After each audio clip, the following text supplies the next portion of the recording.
Hey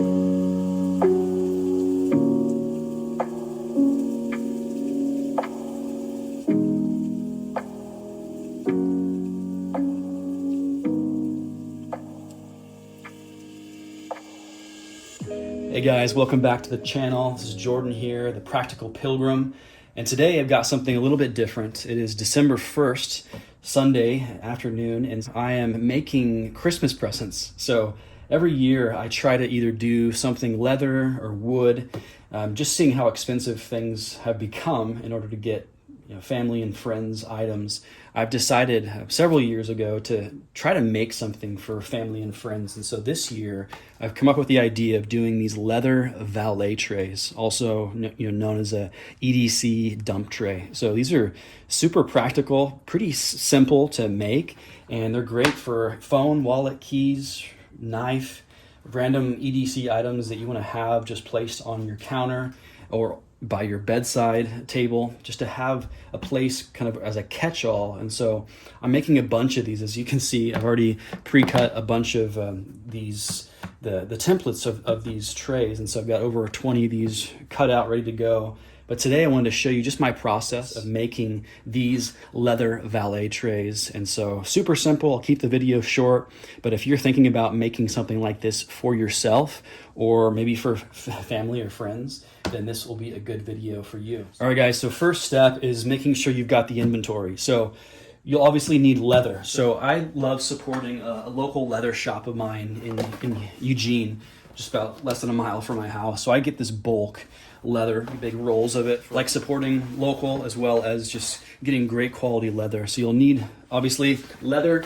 You will need some snaps. So I order my snaps. It's really cool bronze looking snaps online.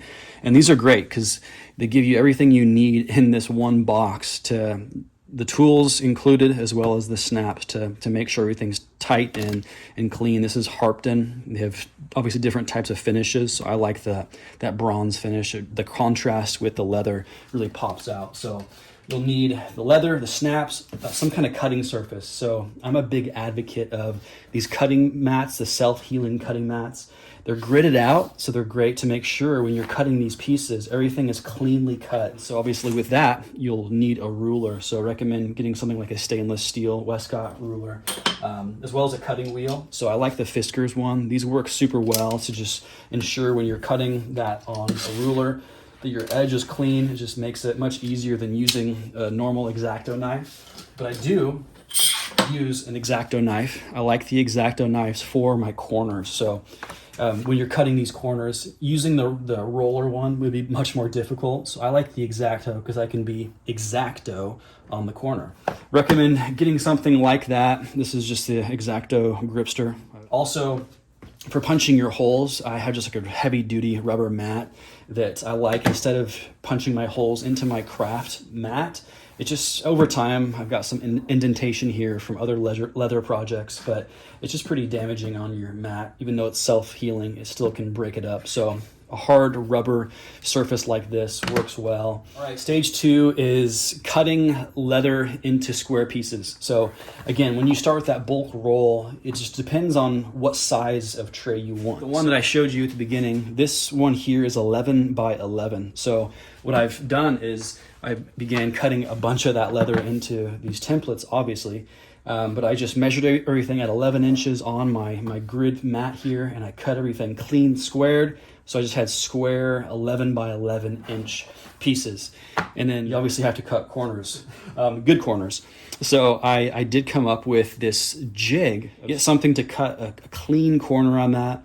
And then in order to make everything consistent, I just used this jig to place it on my square piece, and I would use that corner on there.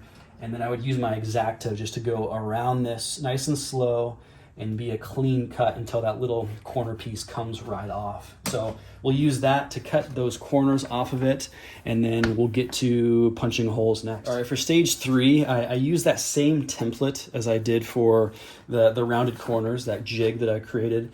And what I did here is I squared out 2 holes that are consistent, that are able to act as those holes for those snaps when they come together. Squared that out from that corner and then cut those 2 holes out. And so it's pretty consistent. It's it's square enough for me. And so what I'll do is I'll put that, again, after I cut that round corner, I'll put this on that hard rubber piece. And then I'll square that out in that corner, make sure everything's lined up, and then I'll put my punch that comes with those snaps. Again, I'll line that up in there, put that in that top hole, and then I will just hammer that. And then it pulls out, nice little leather hole. And then it's a clean hole. And so I'll do that all the way around and just make sure that all those holes are punched out. This is something that you don't have to do, but I like to make sure that when I'm starting to assemble this with the snaps, I want this to have somewhat of a crease that's established, meaning that, like this one here, I'll show you. Once you fold everything up, it can be a little bit boxy, and what I want to do is kind of pre-crease. And so it's a pre-creasing this base. You kind of see that indented there on the leather. And what that does is it allows it to have a bit more of that form factor. As you can see, it's already kind of popping up because I pre-creased it. Once you put the snaps in, I made this mistake. I tried putting the snaps in and then creasing it.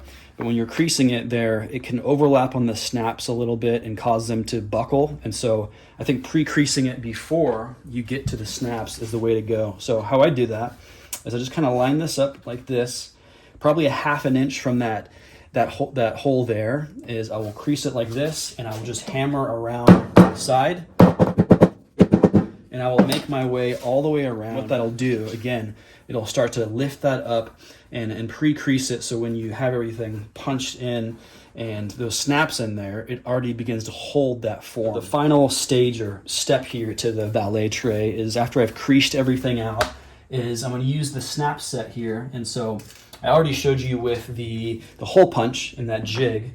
Don't need that anymore. But what we're going to use is these two different tools that this comes with. So it even shows you the stages. So pretty simple.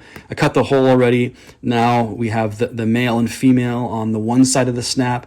And so use this flat side, this base that comes with this. So there's a flat side and then a convex side with a little pyramid inside that goes inside of the button. And so when you hammer on top of it with this tool, it's a little convex, and it smashes that button into it and creases it and kind of crimps it on there. So we'll begin putting these snaps on, and I'm going to use that flat side in order to put that on here. And then you put the female side on there, and with this side of the tool, you use this little punch, and then you hammer this in a few times, and it crimps it in there, and so it's nice and tight. It shouldn't spin at all. So you just want to make sure when you put that on, you don't want it to spin at all. And it's on there, it's tight. Put that through. And so this is, you're going to use that convex side. So this has a little hole in there, and that little convex goes right in there. It's a little tricky, so get it lined up. It's on there, and then here you have the button piece. So put that button piece on top. Use this other tool, and that has a little indented, convex area. So that goes into the pin, and then it's all lined up, and it is snapped in there. It should be tight. Again, you don't want this one spinning either. And if it's tight, then it is ready to go. So make sure that snaps. Should have an audible click. There it is. And I'll just make my way all the way around. And there we have all those snaps, and everything is uniform. I made sure that crease is nice and strong. And after that, just make sure everything is lined up. And then what I like to do, just to ensure everything's finished and done, is I will actually hammer these corners and on that crease line. But what it does is just keeps that snap nice and tight. So when there's stuff in here, if it's just at all loose, it may pop out a little bit. So leave every reason for that not to happen. And so I will just hammer those corners down, make sure everything is just nice and uniform, everything's lined up and tight, and hammer down. And that's the extent. Again, I'm making over 20, 25 of these, and so I got everything lined up, ready just to roll. Fun EDC tray. Cool about these, throw all of your stuff in. Wallet, earbuds, keys, fixed blade knife. This video is coming up soon. It'll be a fun EDC video. Everything in there. It's all uniform. Again, the 11 by 11 is just a good valet dump tray. I think that's a perfect size. Whether it is at your bedside table or somewhere when you come right in the door, Good little tray, great little Christmas item, whether it's for you or for family and friends. I recommend putting your hand at making an EDC Valet tray, guys.